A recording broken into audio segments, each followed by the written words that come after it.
વલસાડમાં વૃદ્ધોને લૂંટનાર ગેંગનો પર્દાફાશ, મદારી ગેંગનો સૂત્રધાર ઝડપાયો. પકડાયેલ આરોપી 20 ગુનામાં સંડોવાયેલો, દાગીના સાફ કરવાના બહાને લૂંટ કરતો હતો.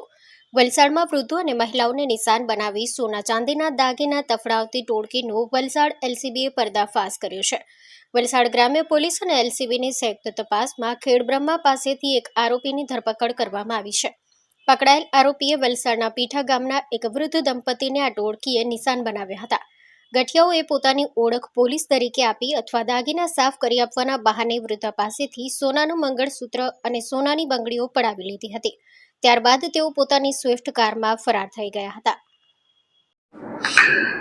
ગઈ તારીખ 7/2/26 રોજ વલસાડ રૂરલ પોલીસ સ્ટેશનમાં જયંતિભાઈ રણછોડભાઈ પટેલ ઉંમર વર્ષ 73 વાળાએ પોતે પોતાના એક્ટિવા મોટરસાયકલ પર તેમની પત્ની સાથે તેમના કોઈ કૌટુંબિક સગાને ત્યાં બાઇક ઉપર ઉજવણીથી પીઠા ગામ પાસ કરીને જઈ રહ્યા હતા. આ દરમિયાન પીઠા ગામ ક્રોસ કરતા દરમિયાન એક ફોર વ્હીલ ગાડી આવે છે અને ફોર વ્હીલ ગાડીમાં એક ડ્રાઈવર અને એની સાથે એક ભગવા વસ્ત્રાધારી એક વ્યક્તિ બેસેલો હોય છે અને એ લોકો તેને નાસિક જવાનો રસ્તો પૂછે છે અને એની સાથે વાતચીત કરવાનો પ્રયત્ન કરે છે અને એમને વાતચીત કરી એમને કોઈ જાતનું હિપ્નોટાઇઝ કરી એમણે જે ભોગ બનનાર પત્ની જે છે એમનું મંગળસૂત્ર સોનાનું અને સોનાની બંગડીઓ જે છે એ લોકો ઠગાઈ કરી અને નાસી જાય છે.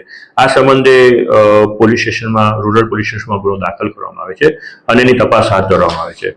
આ સાથે સાથે રૂરલ પોલીસ સ્ટેશન અને એલસીબી પણ આ તપાસમાં સાથે જોડાય છે અને એલસીબીને એવી ચોક્કસ બાતમી હતી કે આ ભાગનાર જે આરોપીઓ જે છે એ ખેડબ્રહ્મા પાસે હોવાની બાતમીના આધારે તેઓ ત્યાં તપાસમાં પહોંચે છે અને નાકાબંધી કરીને જે કાર જે ગાડીનો ચાલક હતો એને ઝડપી પાડવામાં આવે છે અને આ ચાલક પાસેથી જે ગુનાના કામે ગયેલા સોનાનું મંગળસૂત્ર અને સોનાની બંગડીઓ જે છે એ રિકવર કરવામાં આવે છે.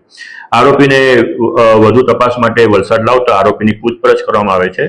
તો એમાં એવી હકીકત જણાઈ આવેલ છે કે આરોપી જે અમરનાથ જે આરોપી છે તે નરસિંહનાથ ઉર્ફે અપીચો સમજુનાથ મદારી એ પોતે કાર ચાલક હતો અને એની સાથે એક અન્ય ઈસમ અમરનાથ ઉર્ફે આર્યન નટવરલાલ પઢિયાર એ મદારી એ બંને જણા જે છે એ પોતાની સ્વિફ્ટ ગાડીની અંદર અમદાવાદથી મુંબઈ જતા હતા. મુંબઈ કોઈ કામથી પરત આવતા રસ્તામાં વલસાડ આવતા એમની પાસે પૈસા ઘટી જતા હતા એટલે તો એ કોઈ શિકારની શોધમાં હતા અને એ દરમિયાન લોકો પીઠા ગામ ક્રોસ કરતા આ વૃદ્ધ દંપતીને જોયે છે અને પોતે એની સાથે ઠગાઈ કરી અને નાસી જાય છે.